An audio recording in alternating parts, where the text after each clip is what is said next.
Kemarahan PDIP terhadap Jokowi sepertinya belum juga reda. Permusuhan antara mantan kader dengan Partai Banteng itu sampai harus menjadikan seorang kader PDIP dipecat hanya karena berkomunikasi dengan mantan presiden tersebut.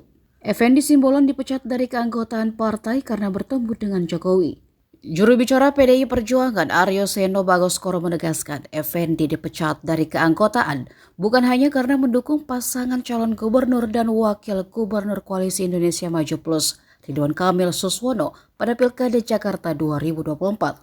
Parahnya, Effendi bertemu dan berkomunikasi dengan Jokowi. Menurut Seno, lain soal jika tokoh politik yang ditemui bukanlah Jokowi. PDIP bahkan menganggap Effendi sudah berkong kali kong dengan Jokowi hingga akhirnya berbelok mendukung paslon yang tidak diusung partai.